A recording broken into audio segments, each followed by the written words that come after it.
Hello friends, welcome back to पढ़ाई की पोथी। आई होप कि आप सभी स्वस्थ होंगे, मस्त होंगे, बेहतर होंगे और निरंतर अपनी तैयारी के माध्यम से सफलता का मार्ग प्रशस्त कर रहे होंगे। तो चलिए आज के सेशन को आगे कंटिन्यू करते हुए जहां पर हम सॉल्व कर रहे हैं ईवीएस के पीवाईक्यू क्वेश्चन आंसर, जो कि आपके दिसंबर 2024 में आयोजित होने वाली परीक्षा सीटेट के लिए बहुत ही ज़्यादा इंपॉर्टेंट होने वाले हैं। साथ ही साथ आपकी दिसंबर की जो डेट थी एग्ज़ाम की वह भी बदल चुकी है, जो कि 1 दिसंबर से बढ़कर के 15 दिसंबर हो चुकी है। तो यहाँ पर आपको भरपूर 14 दिन का समय मिल रहा है, जिसमें आप अपनी प्रैक्टिस को और भी ज़्यादा बेहतर बना सकते हैं, साथ ही साथ स्कोरिंग भी बढ़ा सकते हैं। तो चलिए बिना समय व्यर्थ के सीधे सेशन को स्टार्ट करेंगे। आज जो हम पेपर सॉल्व करने वाले हैं वह है हमारा जुलाई 2024 का सेट ए, और इस 2024 जुलाई के सेट ए को आज हम सॉल्व करेंगे बहुत ही कम समय में बेहतरीन व्याख्या के साथ। और यहाँ पर होती है आपकी प्रैक्टिस प्रिपरेशन, और साथ ही साथ यहाँ पर बेहतरीन व्याख्या के साथ जो आपकी तैयारी करवाई जाती है उससे कंटिन्यू जुड़ने के लिए यदि आप चैनल पर नए हैं तो फटाफट से इसे सब्सक्राइब करें, बेल आइकन को प्रेस करें ताकि आगे आने वाली वीडियो की सभी नोटिफिकेशन आप तक पहुँच सकें। तो आज का जो हमारा पहला प्रश्न रहने वाला है वह इस प्रकार है कि यहाँ पर हिंदी और इंग्लिश दोनों लैंग्वेज है। हम पढ़ेंगे प्राथमिक स्तर पर ईवीएस को एकीकृत दृष्टिकोण में संचालित करने की सिफारिश की जाती है। सबसे उपयुक्त कारण है कि जो प्राथमिक स्तर पर एकीकृत दृष्टिकोण के रूप में ईवीएस को पढ़ाया जाता है, जिसका अर्थ है कि ईवीएस के अंतर्गत सामाजिक व्यवस्था के साथ ही साथ विज्ञान के मुद्दों को भी शामिल कर लिया जाता है, जिनके लिए अलग से विषय निर्धारित नहीं किया गया है। यह प्रश्न कहना चाह रहा है। तो इसी प्रकार यदि आप प्रश्न की भाषा को समझेंगे, तोड़ेंगे तो आंसर बहुत ही आसान हो जाएगा। तो ऐसा क्यों किया गया है? विकल्प है आपके सामने। ईवीएस विषय से मुद्दों को आकर्षित करता है, जैसे विज्ञान, सामाजिक विज्ञान और पर्यावरण शिक्षा। विकल्प 2 है यह समग्र शिक्षा विकसित करने में मदद करता है। विकल्प 3 है कि छात्रों और शिक्षकों के बोझ को कम करने में मदद करता है। विकल्प 4 है एकीकृत ईवीएस पढ़ना सुविधाजनक है। तो इनमें से कौन से विकल्प आपके ठीक होंगे? अब आपके सामने विकल्प है सी और डी सही है, दूसरा है बी और सी सही है, तीसरा है ए और बी सही है, चौथा है ए और डी सही है। तो यहाँ पर जो आपका राइट आंसर बनेगा वह हो जाएगा विकल्प संख्या 3, यानी कि ए और बी सही है। विकल्प क्या सही होगा? ए, यानी कि ईवीएस विषयों से मुद्दों को आकर्षित करता है, जैसे कि विज्ञान है, सामाजिक विज्ञान है, पर्यावरण शिक्षा एकीकृत रूप में हम पढ़ा सकते हैं। नेक्स्ट है कि ये समग्र शिक्षा को विकसित करने में मदद करता है, यह भी बिल्कुल ठीक है, जबकि ये किसी भी प्रकार से शिक्षक के बोझ को कम करने के लिए एकीकृत नहीं किया गया है। साथ ही साथ एकीकृत ईवीएस पढ़ाना सुविधाजनक है, ऐसा भी नहीं है कि एकीकृत कर देंगे तो पढ़ाना सुविधाजनक होगा, इसलिए हमने ऐसा किया है। तो यहाँ पर जो सबसे उपयुक्त विकल्प होगा वह हो जाएगा विकल्प संख्या ए और बी। नेक्स्ट प्रश्न है आपके सामने 62 नंबर का, जिसमें कहा गया है कि एक ईवीएस शिक्षक के रूप में आप चाहते हैं कि विद्यार्थी वयस्कों के आसपास अपनी सुरक्षा के बारे में जागरूक हो, ताकि वे अपनी देखभाल कर सकें। यानी कि कैसे? यानी कि यौन उत्पीड़न का शिकार ना हो। आपको कौन सा कदम सबसे उपयुक्त लगता है? तो जो यौन उत्पीड़न से संबंधित आपके प्रश्न भी पूछे जाते हैं, लैंगिक रूढ़िवादिता, जेंडर, इनके बारे में भी प्रश्न पूछे जाते हैं। तो ऐसा कौन सा विकल्प है जो आपको ये बताएगा कि ये बच्चे जो है यौन उत्पीड़न का शिकार ना हो, उन्हें सुरक्षा की भावना प्राप्त हो सके? तो विकल्प 1 है उन्हें पॉक्सो एक्ट 2012 के बारे में बताएं। विकल्प 2 है उन्हें अजनबियों से दूर रहना सिखाएं। विकल्प 3 है गुड टच और बैड टच के बारे में वर्कशॉप आयोजित करें। विकल्प 4 है छात्राओं के लिए आत्मरक्षा कार्यशाला आयोजित करें। तो आप एक ईवीएस शिक्षक के रूप में कौन सी पद्धति को अपनाएंगे? तो यहाँ पर जो आपका राइट आंसर होगा वह हो जाएगा ऑप्शन संख्या 3, यानी कि उन्हें गुड टच और बैड टच के बारे में समझाएंगे, वर्कशॉप आयोजित करेंगे। देखिए अभी वह इतने छोटे हैं, प्राथमिक स्तर पर उन्हें पॉक्सो एक्ट 2012 या किसी भी इस प्रकार के एक्ट को समझाना मुमकिन नहीं हो पाएगा। अजनबियों से दूर रहने को कहेंगे तो उनके लिए, क्योंकि वह बच्चे हैं, हर एक व्यक्ति, उनके परिवार के सदस्य को अगर छोड़ दिया जाए तो प्रत्येक व्यक्ति, यहाँ तक कि एक शिक्षक और उसकी ज़िंदगी में आया हुआ एक नया उसका दोस्त, वह भी उसके लिए अजनबी है। तो वह ऐसे तो हर व्यक्ति से दूर होता चला जाएगा। साथ ही साथ हम क्या करेंगे कि उसे गुड टच और बैड टच के बारे में बताएंगे, ताकि वह अपनी आत्मरक्षा कर सके। अगला प्रश्न आपके सामने विकल्प प्रश्न संख्या 63। रोशनी एक ईवीएस शिक्षिका ने सरसों, हरा चना, बंगाल चना और मिर्च के प्रत्येक 20 बीजों में से कितने बीज अंकुरित हुए हैं के लिए एक डेटा चार्ट प्रदर्शित किया। उन्होंने उनसे यह समझने के लिए कहा कि विभिन्न बीजों की अंकुरण दर भिन्नता क्यों होती है।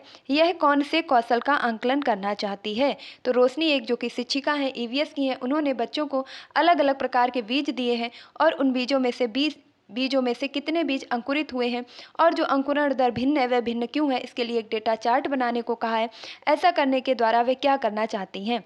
तो विकल्प 1 है प्रयोग का आंकलन करना चाहती हैं, विकल्प 2 है अनुमान लगाना चाहती हैं, विकल्प 3 है कि निष्कर्ष निकालना चाहती हैं, विकल्प 4 है कि वह जांच का आंकलन करना चाहती हैं। तो कौन से कौशल का यहाँ पर आंकलन हो रहा है। तो यहाँ पर जो आपका विकल्प ठीक होगा वह हो जाएगा आपका विकल्प संख्या आपकी यहाँ पर जो सही होगी वह 2 और 3, क्योंकि ये आपका जो क्वेश्चन है वो चैलेंज किया गया और उसके बाद में जो इसका आंसर निकल करके आया वह 2 और 3 दोनों ही सही माने गए थे आयोग की तरफ से। तो यहाँ आप दोनों को ही करेक्ट कर लेंगे। अगले प्रश्न की ओर बढ़ेंगे और नेक्स्ट प्रश्न है आपके सामने कि तेलंगाना के सापेक्ष गुजरात और बिहार की क्रमशः स्थितियां हैं। प्रश्न संख्या 64 में पूछा गया है कि तेलंगाना के सापेक्ष गुजरात और बिहार की क्या स्थितियां हैं। विकल्प 1 है उत्तर पश्चिम दक्षिण पूर्व, विकल्प 2 है दक्षिण पश्चिम उत्तर पूर्व, विकल्प 3 है उत्तर पूर्व उत्तर पश्चिम, विकल्प 4 है उत्तर पश्चिम और उत्तर पूर्व। तो जैसा कि मैं हर बारी आपसे कहती हूँ, सीटेट एग्ज़ाम देने से पहले आप अपने सामने एक मैप ज़रूर लगा लीजिएगा ताकि आपको आसपास के राज्य और उनकी स्थितियों के बारे में बेहतरीन तरीके से ज्ञान प्राप्त हो सके। तो यहाँ पर जो आपका राइट आंसर होगा वह हो जाएगा विकल्प संख्या 4 यानी कि उत्तर पश्चिम और उत्तर पूर्व। यानी तेलंगाना के सापेक्ष में जो गुजरात की स्थिति है वह उत्तर पश्चिम में है, वहीं बिहार जो है वह उत्तर पूर्व में स्थित है। अगले प्रश्न की ओर बढ़ेंगे और नेक्स्ट प्रश्न है आपके सामने प्रश्न संख्या 65 और प्रश्न कह रहा है कि छात्रों में ईवीएस प्रक्रिया का कौशल का आंकलन करने के लिए आंकलन के उपयुक्त उपकरणों की अधिकतम संख्या का चयन करें। तो हमें जो ईवीएस के अंतर्गत प्रक्रिया कौशल का आंकलन करना है, इसके लिए कौन कौन से उपकरण हम अधिकतम मात्रा में ले सकते हैं, मतलब जितने भी उपकरण दिए हैं उनमें से कौन कौन से हमारे लिए उपयोगी होंगे। नंबर 1 है शिक्षक डायरी, नंबर 2 है परियोजना कार्य, नंबर 3 है चित्र बनाना और नंबर 4 है चित्र पठन।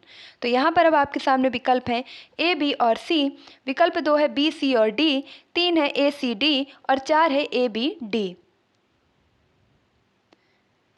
तो यहाँ पर जो आपका राइट आंसर बनेगा वह हो जाएगा आपका विकल्प संख्या 2 यानी कि बी, सी और डी। तो हम सबसे पहले क्या करेंगे, परियोजना कार्य बनाएंगे, देन हम चित्र बनाना और फिर उसके बाद क्या करेंगे, चित्र का पठन करेंगे। ये आपके अधिकतम संख्या का चयन हो जाएगा। तो अगले प्रश्न की ओर बढ़ेंगे और नेक्स्ट प्रश्न आपका कैलकुलेशन बेस्ड है, जिसमें पूछा गया है कि 66 नंबर में किसी केंद्र शासित प्रदेश के मानचित्र के एक कोने पर नीचे दिए गए पैमाने का दर्शाया गया है। यानी नीचे दिया गया एक पैमाना दर्शाया गया जिसमें 1 सेंटीमीटर को कितना बताया गया है, 155 मीटर। ये होता है या नहीं होता है इससे मतलब नहीं है, लेकिन जो उन्होंने बताया है, जो उन्होंने किसी संख्या को माना है, हमें वही मान करके आंसर सॉल्व करना होगा।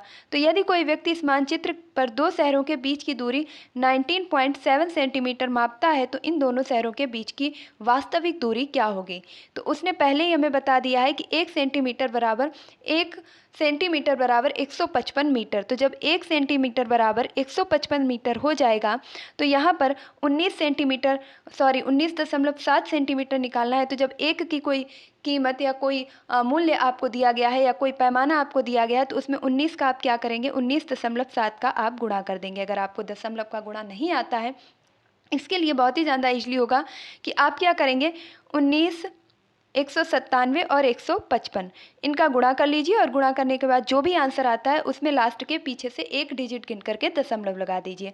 तो यहाँ पर जो आपका राइट आंसर आएगा वह आ जाएगा विकल्प संख्या 3 यानी कि 3.05 किलोमीटर। कितना हो जाएगा, 3.05 किलोमीटर। अब इसको भी आपको चेंज करना पड़ेगा क्योंकि ये मीटर में पैमाना दिया गया है और यहाँ पर सेंटीमीटर में है। तो इस मीटर को आप किस में चेंज करेंगे, सेंटीमीटर में चेंज करेंगे, देन इसके बाद आप गुणा करेंगे क्योंकि यूनिट कैसी होनी चाहिए, बराबर होनी चाहिए। अगले प्रश्न की ओर बढ़ेंगे और नेक्स्ट प्रश्न है आपके सामने 67 नंबर, पर्वतारोहियों को अधिक ऊंचाई पर नाक से खून बहने का कारण क्या होता है। तो विकल्प 1 है रक्त वाहिकाओं में दबाव बाहरी दबाव से अधिक हो जाता है। विकल्प 2 है रक्त वाहिकाओं में दबाव बाहरी दबाव से कम हो जाता है। विकल्प 3 है रक्त वाहिकाओं में दबाव बाहरी दबाव के बराबर हो जाता है। विकल्प 4 है अधिक ऊंचाई पर खून यानी कि जो रक्त है वह गाढ़ा हो जाता है। तो यहाँ पर आपका जो राइट आंसर होगा वह हो जाएगा विकल्प संख्या 1 यानी कि पर्वतारोहियों को अधिक ऊंचाई पर नाक से खून बहने का कारण होता है कि उनकी रक्त वाहिकाओं का जो दबाव है वह बाहरी दबाव से अधिक हो जाता है। नेक्स्ट प्रश्न की ओर बढ़ेंगे और अगला प्रश्न है आपके सामने 68 नंबर, जिसमें कहा गया है निम्न में से ऊष्मा के कुचालक समूह का चयन कीजिए। तो ऊन ऊष्मा का कुचालक है, लकड़ी है लेकिन लोहा नहीं है, तो विकल्प 1 आपका कट जाएगा। हवा है, जल है लेकिन तांबा और जल ये दोनों ही आपके जो ऊष्मा है उसके सुचालक हो जाएंगे, तो ये भी आपका क्या होगा, कट जाएगा। तो कुचालक समूह का हमें चयन करना है। नेक्स्ट है हवा है, ऊन है, एल्यूमिनियम भी आपका हो जाएगा, तो ये भी कट जाएगा। अब विकल्प संख्या 4 की ओर चलेंगे और इसमें सारे ही विकल्प क्या है, ये ऊष्मा के कुचालक है, यानी कि ऊन है, प्लास्टिक है, लकड़ी है, ये क्या हो जाएंगे, ऊष्मा के कुचालक हो जाएंगे। तो विकल्प संख्या 4 ही आपका राइट आंसर हो जाएगा। नेक्स्ट है क्वेश्चन नंबर 69 और जिसमें कहा गया है कि पहले दिन 10 दिन तक बीज प्रकार अंकुरण में आते हैं, लिखिए। पहले 10 दिन से 10वें दिन तक बीज किस प्रकार अंकुरण में आते हैं, लिखिए। यानी कि पहले दिन आपने बीज का अंकुरण किया, उसके बाद 10 दिन के अंदर जो 10वें दिन बीज का अंकुरण हुआ होगा, तो उसके बीच में जो भी प्रक्रियाएं हुई हैं, जो भी परिवर्तन हुए हैं, जो भी चेंजमेंट हुए हैं, उनके बारे में आपको लिखना है। रीता ने अंकुरण का पाठ पढ़ाने से पहले अपने विद्यार्थियों को यह कार्य दिया।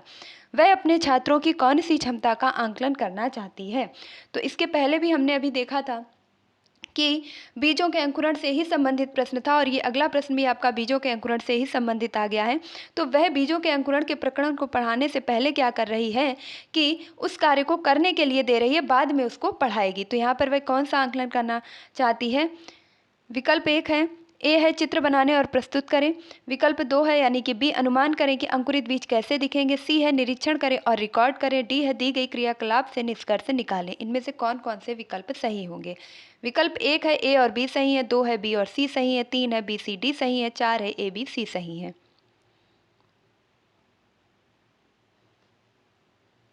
तो यहाँ पर जो आपका सही होगा वह हो जाएगा विकल्प संख्या 3 यानी कि बी सी और डी सही है। तो वह अनुमान करें कि अंकुरित बीज कैसे दिखेंगे यह जानने यानी कि क्षमता का आंकलन करना चाहती है। साथ ही साथ निरीक्षण करें और रिकॉर्ड करें और क्रियाकलाप से निष्कर्ष भी निकालें। इन तीनों का ही वह आंकलन करना चाहती है। अगला प्रश्न है आपके सामने प्रश्न संख्या 70, जिसमें कहा गया है पौधे की एक प्रजाति यक्ष जो बहुत अधिक संख्या में पैदा होती है लेकिन पूरे विश्व में भारत के बाई भाग में ही पाई जाती है, यह किस प्रकार की प्रजाति है। यानी कि कोई भी एक पौधे की प्रजाति है जो किसी एक क्षेत्र में बहुत अधिक मात्रा में पाई जाती है। वहीं अगर हम पूरे विश्व की बात करें तो यह पूरे विश्व में लगभग 22 भाग में बिल्कुल भी नहीं पाई जाती है। तो यह किस प्रकार की प्रजाति होगी। विकल्प है आपके सामने कि यह प्रचुर प्रजाति होगी, या विदेशी प्रजाति होगी, स्थानिक प्रजाति होगी, या विलुप्त होने की कगार पर। तो राइट आंसर क्या हो जाएगा, विकल्प संख्या 3 यानी कि ये स्थानिक प्रजाति होगी, क्योंकि ये एक विशेष स्थान पर ही अधिकतम मात्रा में पाई जा रही है, ना कि पूरे विश्व में पाई जा रही है। तो यहाँ पर आपका विकल्प संख्या 3 बिल्कुल ठीक हो जाएगा। अगला प्रश्न है प्रश्न संख्या 71। इसमें कहा गया ईवीएस में पर्यावरण अर्थात मानव निर्मित पर्यावरण है, प्राकृतिक पर्यावरण है, सामाजिक पर्यावरण है, सांस्कृतिक पर्यावरण है। अब विकल्प आपको चयन करने, विकल्प 1 में है ए और बी सही है, बी और सी सही है, 3 में है ए और सी सही है, 4 में है ए बी सी और डी यानी कि चारों सही हैं। तो यहाँ पर बात करें कि ईवीएस के अंतर्गत जो पर्यावरण को रखा गया है वह इस प्रकार रखा गया है कि इसमें आपके मानव निर्मित प्राकृतिक सामाजिक सांस्कृतिक सभी पर्यावरणों को शामिल किया गया है। तो विकल्प संख्या 4 बिल्कुल सही हो जाएगी। नेक्स्ट प्रश्न है 72 नंबर और जिसमें कहा गया है कि हाथियों के विषय में कथन चुनिए जो सही नहीं है। यानी कि 3 कथन सही होंगे और एक कथन आपका क्या होगा, गलत दिया गया होगा। किसके बारे में, तो हाथियों के बारे में। हाथी हो गया, स्लॉथ हो गया, साथ ही साथ आपका अन्य जो पक्षी हो गए, इनसे संबंधित प्रश्न हर बारी पूछे जाते हैं। तो हाथियों के विषय में विकल्प 1 कहा गया है हथिनियाँ झुंडों में रहती हैं। विकल्प 2 है एक झुंड में 20 से 25 हथिनियाँ और उनके बच्चे रहते हैं। विकल्प 3 है 14 से 15 वर्ष की आयु तक ही झुंड में रहते हैं। कौन, हाथी झुंड में 14 से 15 वर्ष की आयु में ही रहते हैं। विकल्प 4 है 15 वर्ष से अधिक आयु के हाथी झुंड छोड़ देते हैं और अकेले ही रहते हैं। तो यहाँ पर कौन सा विकल्प सही नहीं होगा? तो विकल्प आपका सही नहीं होगा विकल्प संख्या 2, यानी कि एक झुंड में 20 से 25 हथिनियाँ और उनके बच्चे रहते हैं। ये विकल्प आपका कैसा होगा? गलत हो जाएगा। बाकी के तीनों विकल्प आपके क्या होंगे? बिल्कुल ठीक हो जाएंगे। और एक दिन में एक जो बच्चा है वह कितने किलोग्राम तक पत्ते खाता है, ये भी प्रश्न पूछा जाता है। तो 100 किलोग्राम, और बार बार इसी क्वेश्चन को कई बार रिपीट करके पूछा गया है। कभी ये संख्या 200 किलोग्राम कर दी जाती है, तो कभी ये संख्या कम कर दी जाती है। तो आप 100 किलोग्राम पत्ते का वजन जरूर याद रखिएगा। अगला प्रश्न है प्रश्न संख्या 73, यानी कि ईवीएस कक्षाओं में मानचित्र पठन गतिविधि छात्रों में कुछ योग्यताओं और कौशलों का विकास करता है।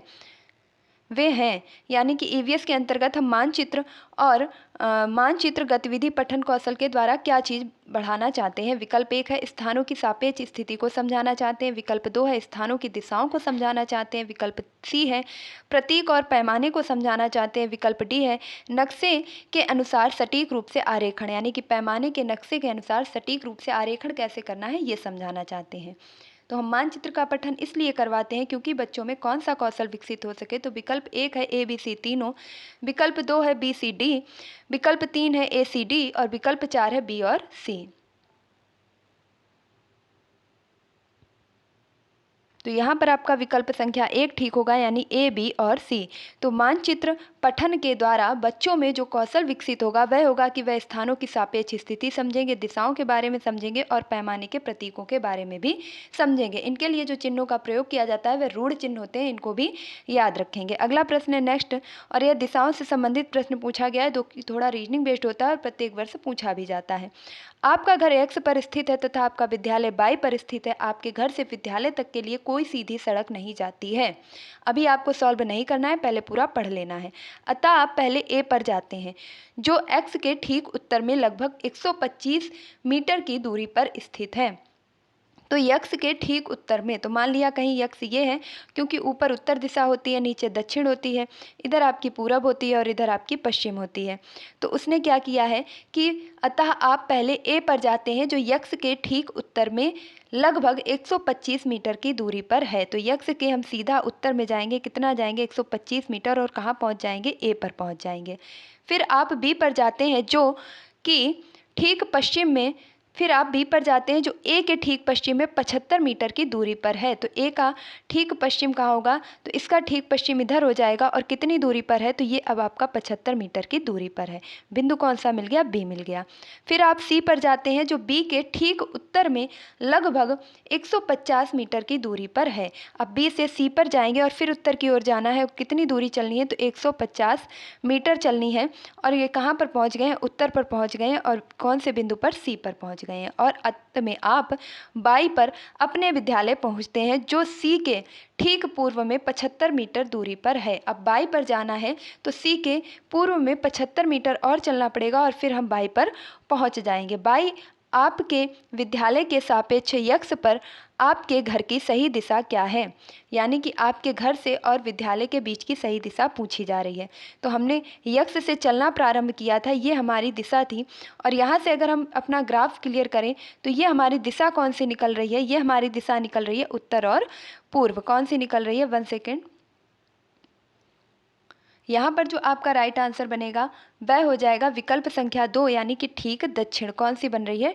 ठीक दक्षिण। हम बना रहे थे क्या? हम घर से विद्यालय को देख रहे थे, जबकि पूछा क्या गया है? विद्यालय से घर के सापेक्ष। तो विद्यालय से जो घर आ रहा है वह कहाँ आ रहा है? ठीक दक्षिण में, और यही हमने यक्ष को दर्शाया था। तो विकल्प 2 आपका बिल्कुल ठीक हो जाएगा। नेक्स्ट प्रश्न की ओर बढ़ेंगे। अगला प्रश्न है कि सलीम और राजू स्कूल जाने वाले बच्चे हैं। सलीम को तला हुआ खाना और मैदा से बने हुए उत्पाद बहुत पसंद है। दूसरी तरफ राजू घर का बना स्वस्थ खाना खाता है, लेकिन वह पालक और अन्य हरी पत्तेदार सब्जियां कभी नहीं खाता है।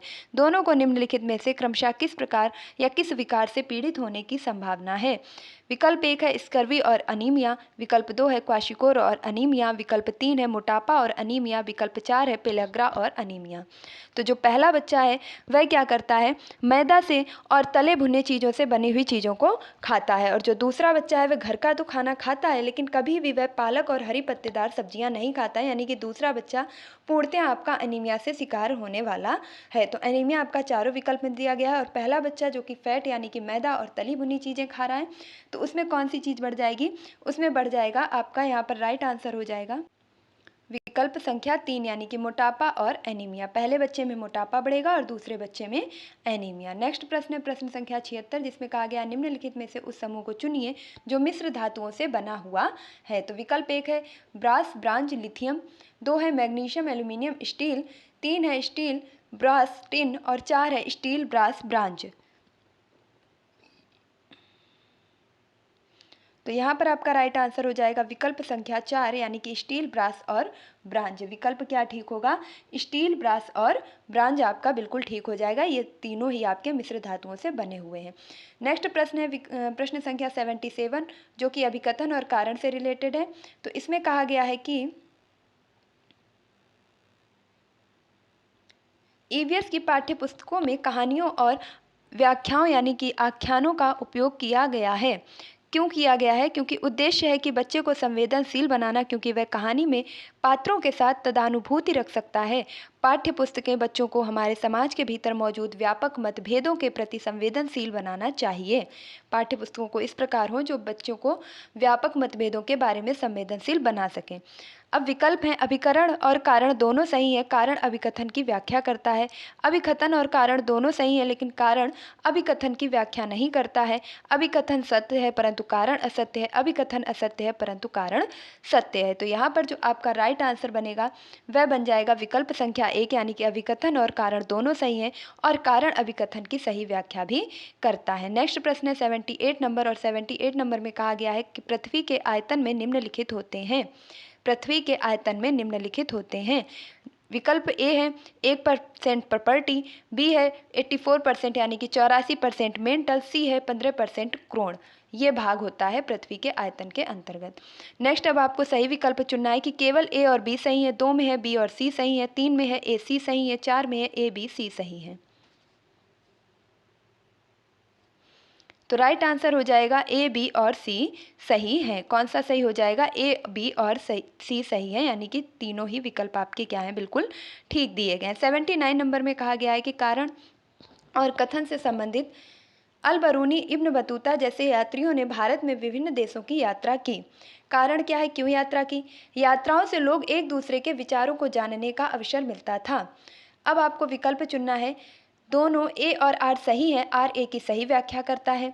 दोनों ए आर सही है किंतु आर ए की सही व्याख्या नहीं करता है। ए सही है किंतु आर गलत है, ए गलत है किंतु आर सही है। तो यहाँ पर जो राइट आंसर होगा वह हो जाएगा विकल्प संख्या 4 कि ए गलत है। 1 सेकेंड। तो जो विकल्प सही होगा वो विकल्प संख्या 1 सही हो जाएगा, यानी कि अलबरूनी हो गए या इब्न बतूता हो गए, इन्होंने भारत की यात्राएं की हैं। ये भी ठीक है। क्यों की हैं? क्योंकि इससे एक दूसरे के विचारों को जानने का अवसर मिलता था। तो विकल्प 1 आपका ठीक होगा। दोनों ही आपके सत्य दिए गए हैं। नेक्स्ट प्रश्न देखेंगे प्रश्न संख्या 80, और जिसमें कहा गया है एक ईवीएस शिक्षिका अपने छात्रों से कल्पना करने और उत्तर देने के लिए कहती हैं। क्या होता अगर पृथ्वी के सभी पक्षी को एक साथ मार दिया जाता? ऐसे प्रश्न है। एक शिक्षक के रूप में आप अपने बच्चों से कह रहे हैं कि यदि पृथ्वी के सभी पक्षियों को एक साथ मार दिया जाता तो क्या होता? ये प्रश्न पूछने के पीछे आप कैसा प्रश्न पूछ रहे हैं, मतलब आपका प्रश्न का प्रकार क्या है? अभिसारी प्रश्न है, काल्पनिक प्रश्न है, अपसारी प्रश्न है या दार्शनिक प्रश्न है? तो यहाँ पर जो आपका राइट आंसर होगा वह हो जाएगा विकल्प संख्या 3, यानी कि ये अपसारी प्रकार का आपका प्रश्न पूछा गया है। अगले सेशन में भी, यानी कि पिछले सेशन में भी मैंने आपको बताया था कि अपसारी प्रश्न आपके कैसे होते हैं, जो कि खुले उत्तर वाले होते हैं। खुले और मुक्त उत्तर वाले, जिनके एक से अधिक उत्तर होते हैं और सभी बच्चे अपने अलग अलग विचारों को प्रस्तुत कर सकते हैं। अभिसारी प्रश्न वे प्रश्न होते हैं जिनके रटे रटाए और बंधे बधाए उत्तर होते हैं। जैसे कि राष्ट्रपति का नाम क्या है, तो एक ही उत्तर होगा। यदि हम कहें कि अगर आपको राष्ट्रपति बना दिया जाए तो आप क्या करेंगे, इसके लिए बच्चों के पास असीमित उत्तर होंगे और प्रत्येक बच्चे का उत्तर अगले बच्चे से भिन्न होगा। तो ये होते हैं आपके अपसारी या सृजनात्मक प्रकार के प्रश्न और उत्तर। तो यहाँ पर राइट आंसर हो जाएगा विकल्प संख्या 3। 81 नंबर क्वेश्चन पर चलते हैं। कहा गया है कि एनसीईआरटी की 5वीं कक्षा की पुस्तक में झारखंड में रहने वाली सूर्यमणि की एक वास्तविक कहानी है। यह अध्याय आदिवासी जीवन की और सूर्यमणि की भूमिका को दर्शाता है। छात्रों के लिए प्रासंगिक अध्याय द्वारा संबोधित सबसे महत्वपूर्ण पहलू का चयन कीजिए। तो एनसीईआरटी की कक्षा 5 में सूर्यमणि दीदी की वास्तविक कहानी का वर्णन किया गया है, जो कि झारखंड की रहने वाली थी। ऐसा क्यों किया गया है, इसके अंतर्गत हम बच्चों के अंदर क्या भूमिका दर्शाना चाहते हैं। विकल्प 1 है जनजातीय समुदाय के बारे में लोकप्रिय धारणाएं और पूर्वाग्रह। विकल्प बी है वनवासियों और उनके आसपास रहने वाले जंगलों के बीच में घनिष्ठ संबंध। सी है लड़कियों की शिक्षा कैसे उनके जीवन को बदलती है।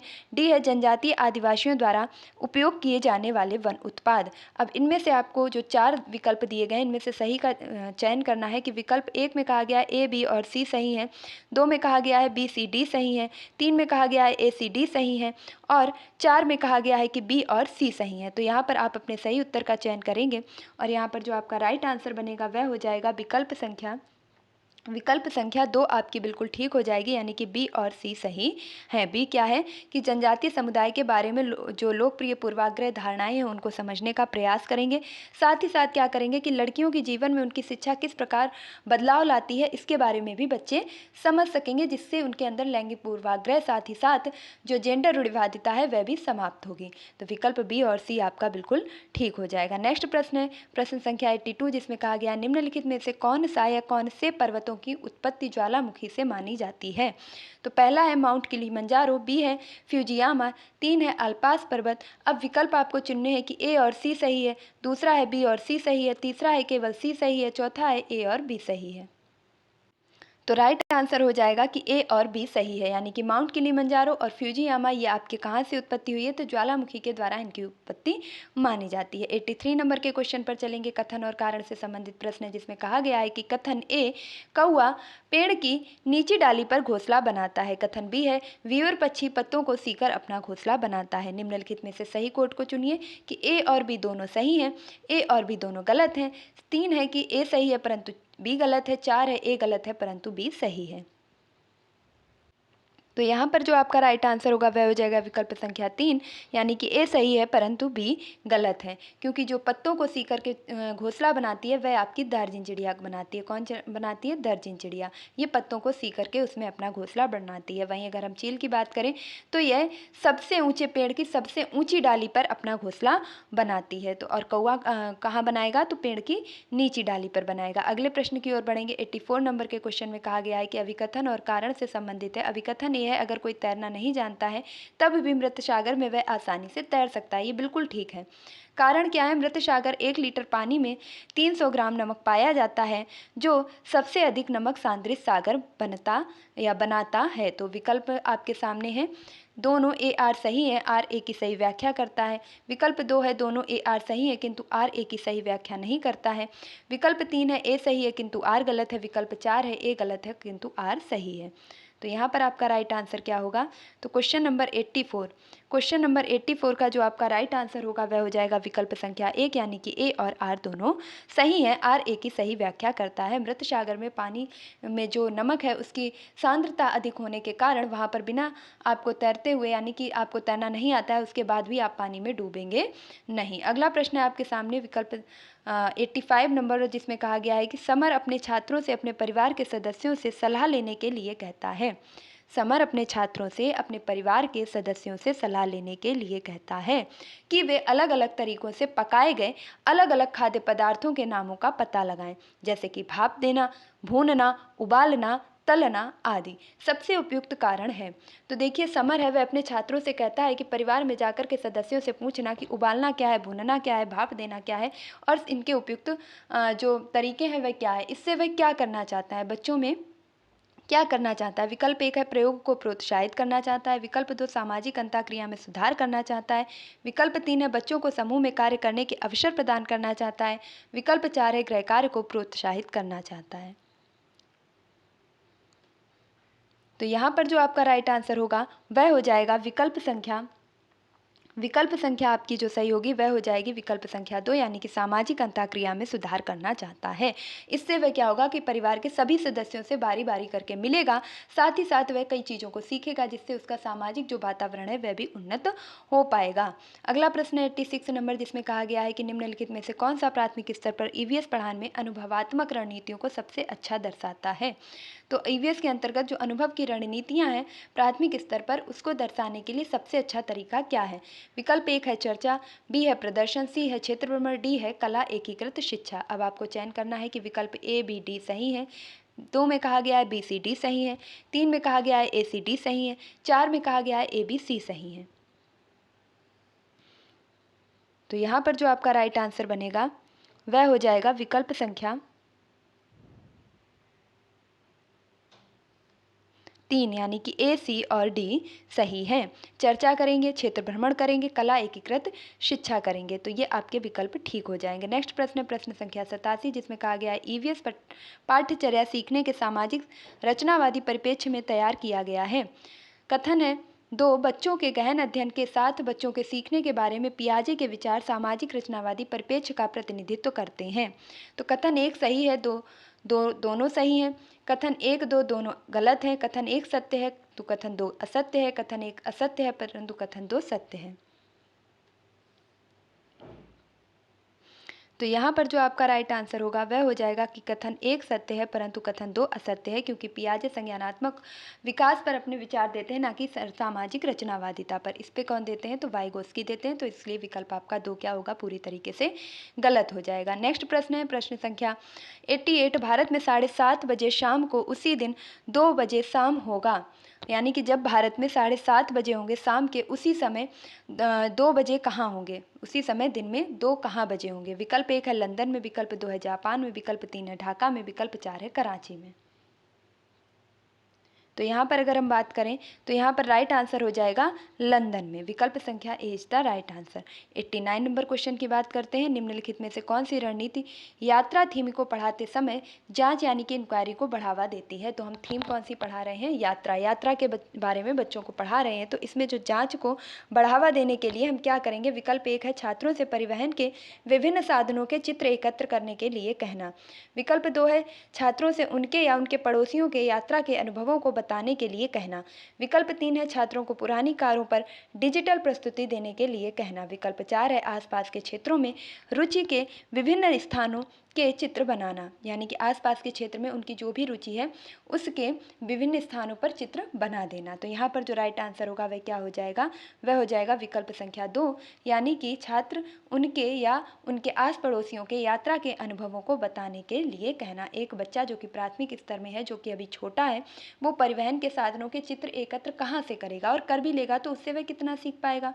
पुराने डिजिटल को प्रस्तुत करना ये भी ठीक नहीं है, चित्र वह शायद ना ही बना पाए।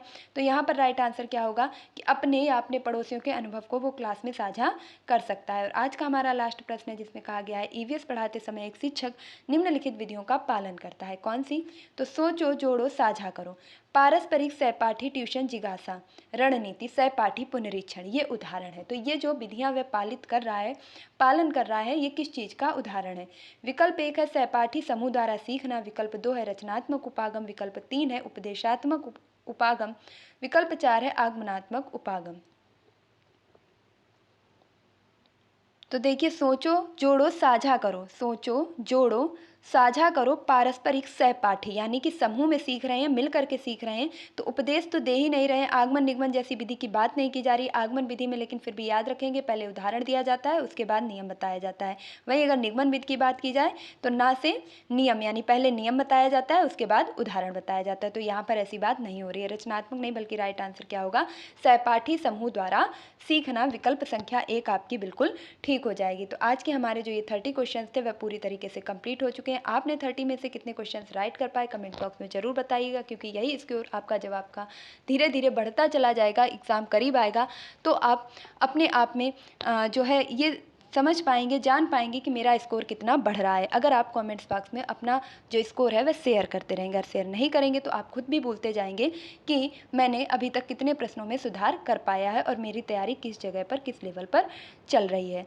तो आगे के क्वेश्चंस को इसी तरह प्रैक्टिस करने के लिए पढ़ाई की पोथी को अगर आपने अभी तक सब्सक्राइब नहीं किया है तो फटाफट से इसे सब्सक्राइब कीजिए, बेल आइकन को प्रेस कीजिए ताकि आगे आने वाली वीडियो की सभी नोटिफिकेशन आप तक पहुंच सके। अगर आपने इसे लाइक नहीं किया, शेयर नहीं किया तो प्लीज़ इसे एक लाइक ज़रूर कीजिएगा।